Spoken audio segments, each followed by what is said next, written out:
This is a variety show with no particular niche, baby. It's always about hanging out. Maybe we'll laugh at some stuff, maybe we'll learn something new, but it's always about hanging out, me and you. Welcome back to That Thing with James, the podcast. I'm your host, James. I said the podcast at the end because I'm just broadening. I'm just going to use the That Thing with James label as something because I'm already using it as something because I've branched out into other stuff that, frankly, fuck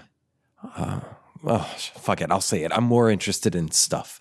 I'm more interested in, making art. And I'm like, well, I've already got this label, small though it may be. I've already got this label, this brand, TTWJ, which stands for That Thing with James. And I figured, why not just use that? Why not call my creative, my eggs that I birth, my creativity eggs that I hatch, why not label those as TTWJ Productions, because they are produced by me, and I've already got That Thing with James. I mean, that's the name of my YouTube channel, and if you are a listener, and if you didn't know, this very show and my other creative eggs that I have hatched, and the ones that are coming to hatch sooner than later, hopefully, those are on my YouTube channel, which is called That Thing with James. It would be really cool if you're not already, if you went ahead and subscribed to that. I'm so close. I'm so close to getting to 100 subscribers, and that's the goal I'm shooting for, simply so I can claim a suffix for the URL for my channel. So you could type in something like youtube.com/TTWJ, and then it would take you to my page. Instead of like right now, it's a bunch of random, characters, not code, but characters, which are made of code. Anyway, yes, welcome back to the show. It has yet again been another little short break that I was glad to take instead of the alternative, which would have just been killing myself. Not literally. I mean that as a figure of speech of like wearing myself into the ground, because that would not have done anyone any good. So I'm back, and boy, last night, I thought of a topic for this episode, and it was so good. It was really good. Like, what was I doing? I think, it came to me as I was watching, for the first time, Blue Velvet. Wom wom. I had somehow never seen Blue Velvet, and I'm a fan of David Lynch. Fuck, I'm wearing a Lynch-inspired shirt right now. It's a crossover between David Lynch and another favorite of mine, Check It Out, with Steve Brule, Dr. Steve Brule. But yes, last night I was watching Blue Velvet, Wom Bum, and it came to me. The topic for this episode is something that I do not fucking remember. I even forgot what it was last night. It was so good. I was like, I don't even need to write this down. I think it had something to do with history, like an interesting part of history that you're certainly not going to find in textbooks, especially because most of them are made in Texas. I won't get into that. It was something to do with history, and I forgot what it was. Even by the time I went to bed last night, I was racking my brain trying to remember what the hell it was, and it would not come back. I couldn't remember even vaguely what it was or what it was related to beyond, history in some capacity. So I went to bed hoping Maybe it will come to me in a dream, or maybe it will, click back into place because it felt like a really good topic. Maybe it will come back to me tomorrow upon waking, upon my second cup of coffee. Maybe I will remember it before I hit record because it was so good. And you know what? I still don't remember what it was. I have no idea what I intended to talk about. So I guess this will be more of a personal rundown. Yes, another personal rundown. But frankly, I enjoy these kinds of episodes because the way I like to approach life is as a kind of a dual thing. One way to help sort of contextualize and absorb and function in life is to, as I, mull over it in my mind, like remembering things, as I mull over the events of recent past or even distant past, I tend to frame it as a sort of narrative, a story, because I'm a writer. But honestly, everyone, I'm sure there's people who don't do this, but a lot of people, and this was one of the things I learned in college, in my minor studying communication studies, that many people sort of experience life as a narrative, and as they are the protagonist and perhaps the narrator. And again, this, I'm sure it doesn't apply for everybody, but a lot of people do this, whether they realize it or not, because the way we make sense of things is through stories. We create stories. We tell ourselves stories. We make sense of our our past, and predict our future as stories. And we are characters in our own story, right? And so there's that. So I contextualize and make sense of things as if it were a story, and through that try to find some kind of perspective, which leads to the second part. Where's the lesson? Where's the lesson? Because life always packs its inherent chaos, challenges, struggles, and it's up to you, the person experiencing your experience. It's up to you to try to figure out some type of perspective, and to figure out what purpose that perspective, what role that perspective plays, what purpose it serves to you. And for me, when I am looking at the stories of my life, I try to find lessons.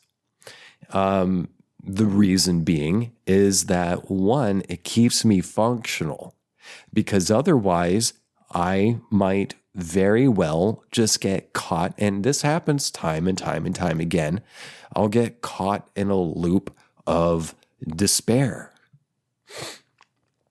And it's very easy to do that. And it's necessary to get caught in loops of despair, I feel, because hopefully you get out of the loop, come through on the other side, and you're a bit stronger, tougher, more resilient, having gone through the bullshit yet again. So I did not get to record. Well, no, I could have, but I chose to not record a podcast episode or even a Minor Tensions episode last week because I needed time to work through a spiral of misery. some stuff happened. Some stuff happened. Some family stuff happened. Nobody died. Nobody died, but they came close to it.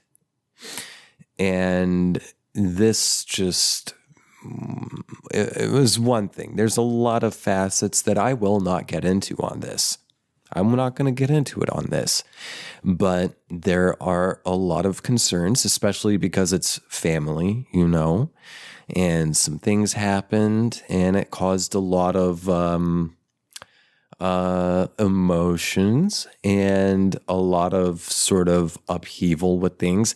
And it, for me personally, it triggered a lot of past things, past pains, old wounds were opened again. That sort of a thing. And I had to work through some darkness. And on top of that, you know, of course, it's not just one challenging thing that happens at a time. These things happen all at once.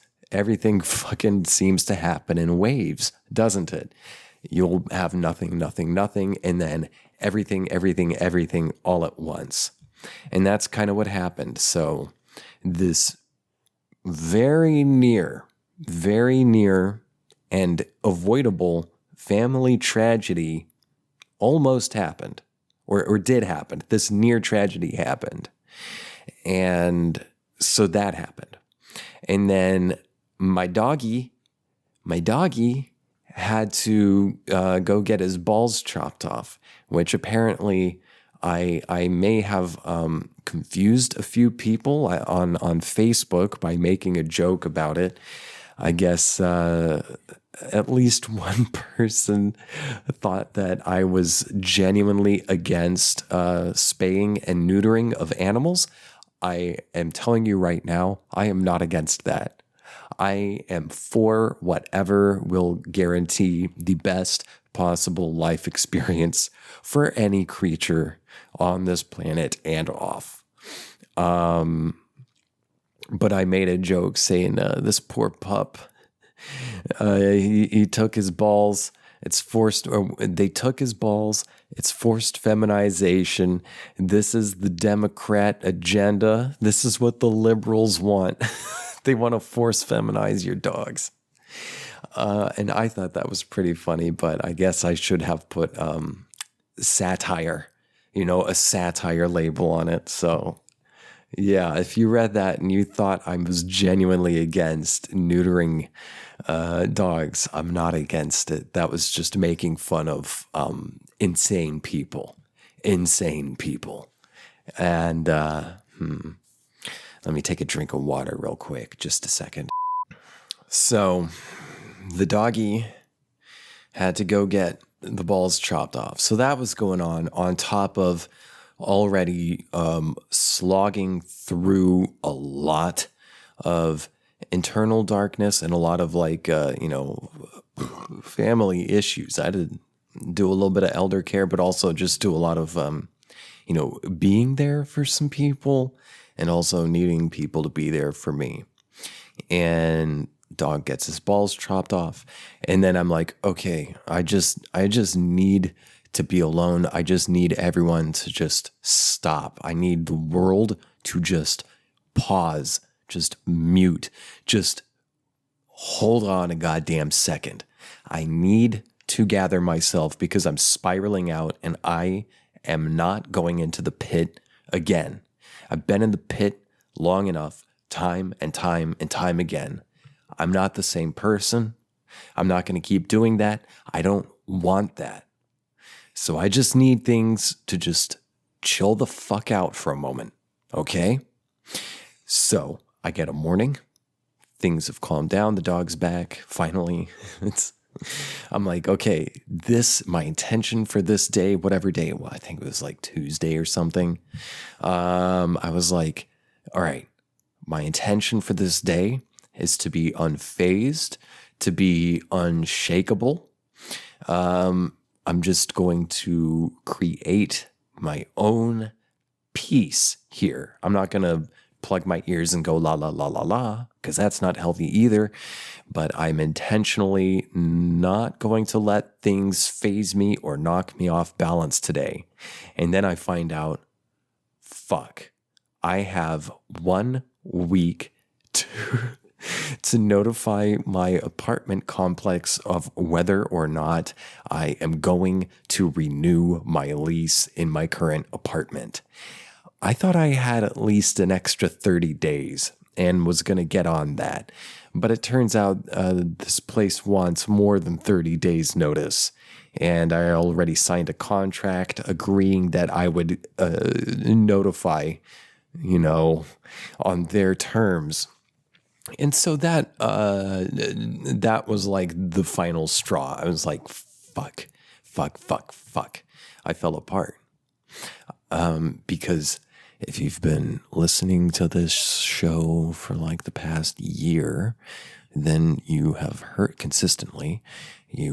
me griping about my very loud downstairs neighbors. Now, this is not the first time I've had loud neighbors at all. I've had plenty of loud neighbors. I've been the loud neighbor before, like when I was an extremely constantly drunk college kid. And I've had different sorts of loud neighbors, loud upstairs neighbors, loud downstairs neighbors, loud next door neighbors, but none of them were as consistently and as particularly fucking insufferable as my current downstairs neighbors. I don't know what is wrong with these people. There's one guy who's been living down there who the apartment complex, the management only just learned about by accident. This dude is definitely dealing out of the apartment. So there's always new faces, and every single night and every single day, it's like all day, every day, with, the rare respite here and there. Like today, so far, fortunately, it's been quiet. But for example, last night, like on until midnight, while I'm trying to watch Blue Velvet, I don't know what the fuck they're doing, but there was like 10 people downstairs. And these are people like in their 40s. It's such a weird fucking mix. And they've just got the weirdest dark kind of vibes about them. And it's not like they're a bunch of fucking meth heads, although there are definitely some fucking users in the mix here. But it's also like, appearance-wise, they look like clean, well-adjusted people bringing their children over. Like, it's like a weird mixture of children who don't look fucking dirty. It's these like kids, nice, new, clean clothes. I mean, not wealthy by any means, but it's nice, new, clean clothes. And they're going to school, and the parents seem pretty clean. But then you'll also get the random fucking pillhead in the mix. And then, at night, every fucking night, especially on work nights, they're up past midnight going, wow, yeah. Like, I'm not even exaggerating. I mean, literally howling like wolves. Literally howling like wolves. Ow. On most fucking nights. It's so bizarre. And we've notified fucking management, unlike other tenants around have complained, like, these people are a fucking menace. A menace.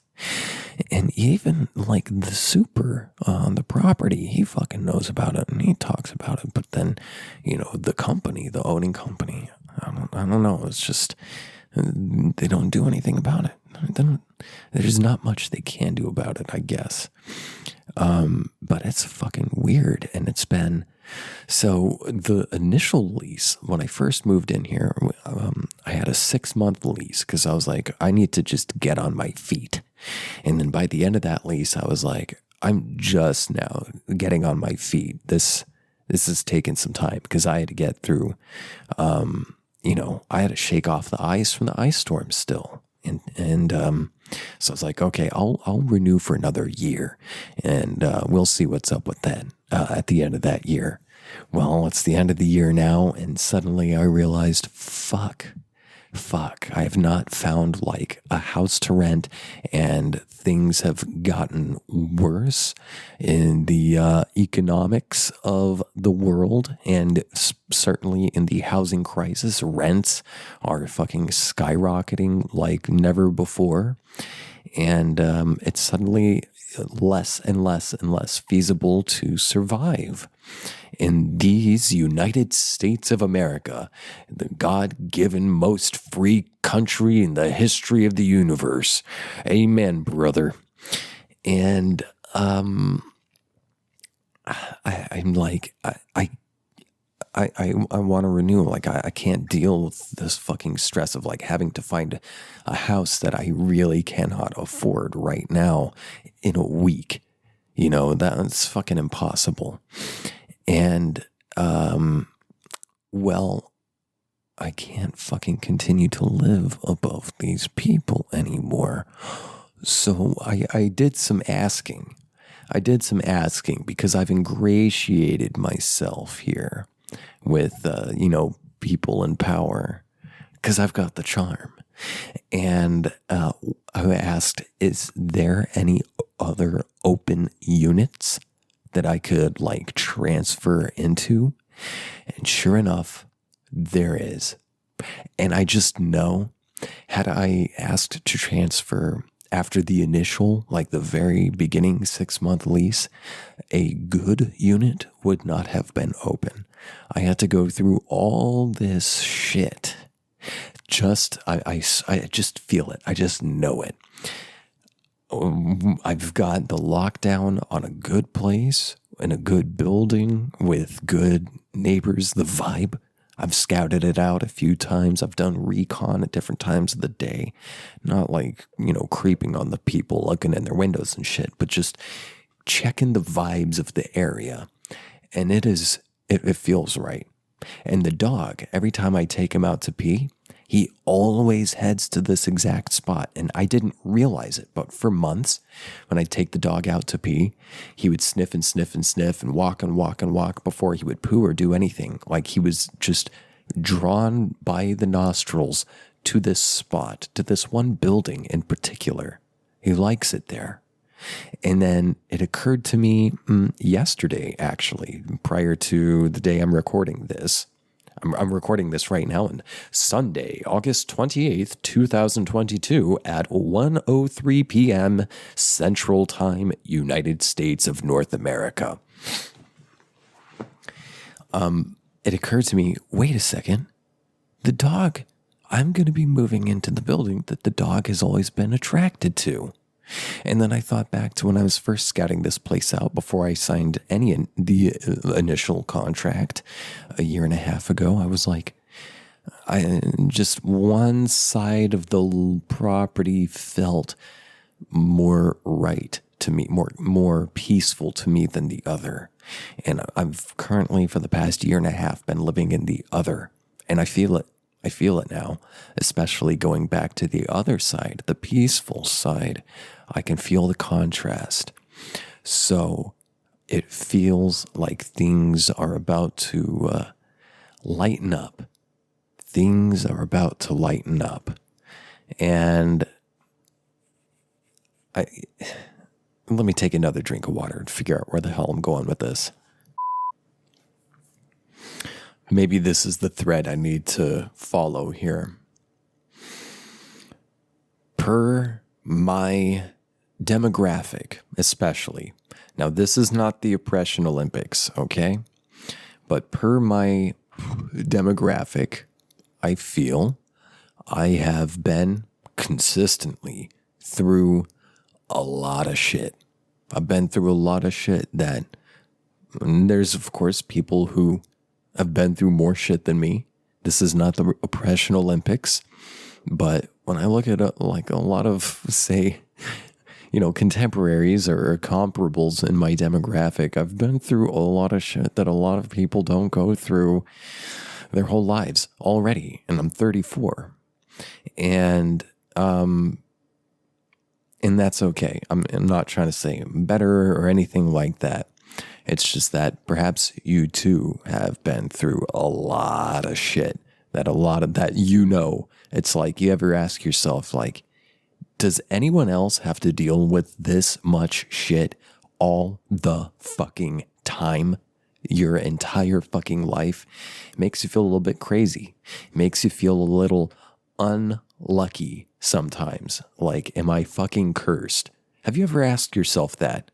If you have, email me at ThatThingWithJames@gmail.com. I want to hear your moments where you've asked yourself, and man, that would be a fun episode. I'd really like to share that, commiserate with you. Have there been times in your life where you just sat and you finally got a moment alone and you sat and thought, how fucking unlucky am I? Am I cursed? Why is this happening? Why does this keep happening? That sort of a thing. Even if you are the type of person, like yours truly, who actively tries to break out of certain cycles, like toxic cycles in your life. You're very conscious of perhaps the role you might play in having and always finding yourself in these shit situations. Even beyond that, even if you do that, even if you are successfully and effectively breaking out of cycles, it's like the universe just brings its fucking hand out and smashes you like a fly again, saying, "Nuh-uh, I'm not done with you yet, motherfucker." If you've ever felt like that, please share. Yeah, email it to me. ThatThingWithJames@gmail.com. So it feels, I've been through this time and time again. And I'm like, if this is going to keep happening, no matter fucking what, there's one thing that I will not abide, and that is feeling like shit, feeling miserable, feeling beset upon. I don't like to feel like that. I don't want to feel like that. I'm sick of feeling like that. I want to thrive in some way, in some capacity. I want to get better and better and better at, like, living life, at thriving in some way. And that doesn't necessarily mean like rolling in fucking riches, but just thriving and, feeling okay. Not feeling miserable, that is. And so that's something I had to learn myself. And it's like, maybe how can I contextualize all these awful things that keep happening and just, or annoying things that keep happening over and over and over again? How can I contextualize it? And I think now it just occurs to me, that's the whole sort of question about Buddhism. That's the whole thing of Buddhism, is that life is suffering, and the suffering comes from wanting. The neighbors are loud. I want them to be quiet. And then, I even do that. You have to find this balance. You have to find this yin-yang balance here of action and accepting, right? You have to figure out what you can do and what's outside of your control. And if something is in your control, act on it so that you're not so complicit in your own suffering. So I have accepted and, stopped trying to do so much. For example, say in regard of really fucking like the worst neighbors I've had. And in terms of like noise, constant fucking noise. Even when I do get in Zen zone, it's like it just crashes in. So now I had this opportunity open up, which initially seemed like a fucking mess, which is, fuck, my lease is up. Everything's just crashing down all at once. Again, I can't get a break. I can't get ahead. And anytime I do try to get ahead in some way, it's like life just, yet again, reaches in with its hand and pops me right in the fucking nose. What initially seemed like a fucking disaster turned into an opportunity because I was willing to say, this sucks. Wait a second. Instead of getting sucked into the vortex of darkness, why don't I just fucking, dig my heels into the ground real quick, no matter fucking what. I'm going to dig my heels in, not let the cyclone pull me in, and look around and say, what avenue do I have open right now? No matter how fucking limited, what can I fucking do right now? And right now, I'm going to close this episode off, and I'll carry this conversation over to the bonus episode. And if you would like to hear that, you are invited, if you're not already, to become a patron at patreon.com/ThatThingWithJames. Becoming a member will get you full access to all bonus episodes, all the ones I've recorded and released to date, and all the ones I make forward, per month. It's like a monthly donation thing. Patreon.com/ThatThingWithJames. And not only will it grant you access to the bonus episodes, it will also, depending on which tier you choose, and I've, done what I can to make it affordable. It's like $5 to get in. That's it. $5 will get you in. That'll get you all the bonus episodes. But if you want to donate like 10 or more, you can get shouts out, either, text in like the episode description. I can shout you out verbally. And then at the top tippy top tier, which no one's selected, and I don't blame them. I will handwrite and snail mail to you a personal thank you letter. So once again, patreon.com/ThatThingWithJames. And to those of you who are already patrons, thank you. You rock. And I mentioned the email, ThatThingWithJames@gmail.com.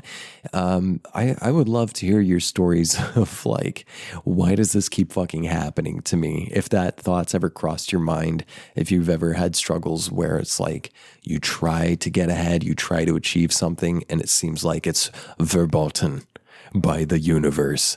Send me your stories, or if you have ideas, a topic you'd like me to, get into on an episode, email it to me, thatthingwithjames@gmail.com. You can find me on Twitter and Instagram. My handle on those is @JamesJAsher. And then you can find me on TikTok, where I'm sharing some of my creative eggs. I'm also sharing them on my YouTube channel as well. On TikTok, it is @TTWJ Productions. And what else? I have a subreddit, and I very much welcome shit posts. The sub is r/ThatThingWithJames. Thanks for tuning in. I hope you stick around for the rest of the conversation. I love you. Bye.